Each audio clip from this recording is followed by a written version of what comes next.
क्या आपने कभी सोचा है घर के हर कोने में एक रहस्य छुपा होता है। जो चीजें हमें सिर्फ सजावट लगती है वो असल में शक्ति का केंद्र होता है। आज मैं आपको लेके चलता हूँ एक ऐसे सफर पर जहाँ तुलसी, मेन दरवाजा, बेडरूम, किचने सब कुछ सिर्फ वास्तु नहीं, एक जीवित ऊर्जा स्रोत है। इसका सच आपको हिलाकर रख देगा। शुरू करते हैं घर के सबसे पवित्र कोने से, उत्तर पूर्वी यानी ईशान कोना। ये कोना इसलिए पवित्र माना जाता है क्योंकि इस कोने में अधिकतर प्रकाश को अवशोषित करता है और इसीलिए तुलसी यहीं रखी जाती है। विज्ञान की दृष्टि से देखें तो तुलसी एंटीबैक्टीरियल है। दूसरे पौधों के अलावा इसमें सबसे अधिक ऑक्सीजन मिलता है और सुबह की किरणों से इसका हीलिंग पावर डबल हो जाता है। वही धार्मिक दृष्टि से देखें तो ये कोना शिव और विष्णु का स्थान माना गया है और तुलसी उनकी आराधना का प्रतीक है।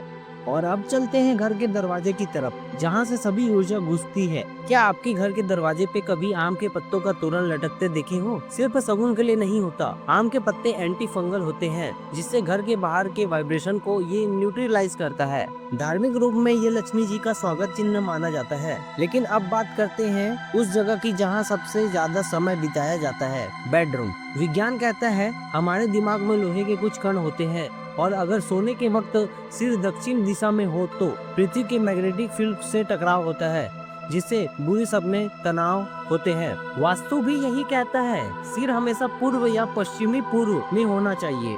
लेकिन किचन का सच तो और भी अजीब है। किचन में स्टोव और सिंक एक दूसरे के अपोजिट डायरेक्शन में होना चाहिए, मगर क्यों?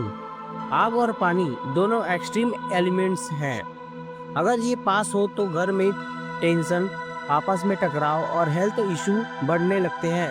वास्तु और आयुर्वेद दोनों इस बात पर सहमत है। पर अब बारी है एक ऐसे कोने की जिसे लोग इग्नोर कर देते हैं। टॉयलेट घर का सबसे ज्यादा नकारात्मक ऊर्जा उत्पन्न करने वाला जगह होता है। इसीलिए वास्तु कहता है टॉयलेट कभी भी ब्रह्म स्थान यानी सेंटर ऑफ होम में नहीं होना चाहिए। विज्ञान कहता है नमी, गैस और बैक्टीरिया अगर सेंटर में हो तो पूरे घर में फैलती है। अब बारी है उस वास्तु के जो आपको दिखाई नहीं देता लेकिन महसूस होता है। ब्रह्म स्थान घर का हृदय होता है, ना कोई पिलर ना कोई वे, क्योंकि वहाँ से ऊर्जा का प्रवाह पूरे घर में होता है। अगर यह कुछ कारणों से ब्लॉक हो गया तो घर में ना सुकून बचा ना हेल्थ। एक छोटी सी चीज पूरे घर की तकदीर बदल सकती है। तो दोस्तों, आपका घर सिर्फ ईंट और सीमेंट का बना एक स्ट्रक्चर नहीं, ये एक एनर्जी सर्किट है जिसमें हर वास्तु, हर डायरेक्शन का एक रहस्य छुपा है, धार्मिक भी और वैज्ञानिक भी। और अब जब भी आप अपने घर के किसी वास्तु को देखें, एक बार सोचे ना जरूर, क्या यह सिर्फ डिजाइन है या शक्ति का स्रोत? ऐसे और हिडन ट्रूथ जानना चाहते हो तो वीडियो को लाइक करो, कमेंट में लिखो घर का सच, और हाँ, सब्सक्राइब करना मत भूलना। मैं जल्दी ही वापस आऊंगा एक और छुपी हुई सच्चाई के साथ।